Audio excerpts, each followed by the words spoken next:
ఒక అడవిలో ఎలుక, పిచ్చుక, కప్ప స్నేహంగా ఒకేచోట కలిసి జీవించేవి. పిచ్చుక ఎగురుతూ వెళ్లి ఎండిన కొమ్మలు ఆకులు ఏరి తెచ్చేది. కప్ప నీటిని మోసుకొచ్చేది. ఎలుక ఇంట్లోనే ఉండి వంట చేసి పెట్టేది. మూడూ సంతోషంగా ఉంటున్నాయి. ఒకరోజు పుల్లలకోసం వెళ్లిన పిచ్చుకకి మరో పక్షి పరిచయమైంది.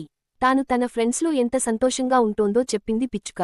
నువ్వు అమాయకురాలివి, పిచ్చి మొహానివి. అవి రెండూ ఇల్లు కదలకుండా నీచేత పనంతా చేయిస్తున్నాయి.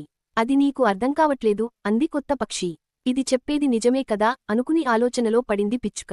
దాంతో ఇంటికొచ్చాక తాను రోజూ చాలా అలసిపోతున్నానని పనులు మార్చుకుందామని చెప్పింది. సరేనని దానికి వంటపని అప్పజెప్పి ఎలుక, కప్ప, పుల్లలు, నీళ్లు తీసుకురావడానికి వెళ్లాయి. పిచ్చుక పొయ్యి వెలిగించింది కాని దానికి వంట ఎలా చేయాలో తెలియట్లేదు. ఇంతలో మంట ఎగసి పక్కనే ఉన్న ఎండుపుల్లలన్నీ అంటుకున్నాయి. భయంతో పిచ్చుక బయటికి వచ్చేసింది. ఎలుక కప్ప వచ్చేసరికి మొత్తం ఇల్లంతా కాలి బూడిదైంది.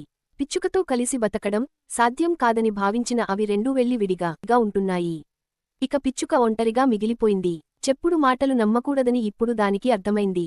ఎవరో చెప్పిన మాటలు విని నా మిత్రులను నేనే దూరం చేసుకున్నాను. అప్పుడే వినకుండా ఉండాల్సింది. ఎంచక్కా ఇప్పుడు వాళ్లతో కలిసి ఉండేదాన్ని అని బాధపడింది. కాని చేతులు కాలాక ఆకులు పట్టుకుని ఏం లాభం? ఇక అప్పటినుంచి తన స్నేహితులతో సంతోషంగా గడిపిన రోజులు తలచుకుని బాధపడుతూ ఉండిపోయింది.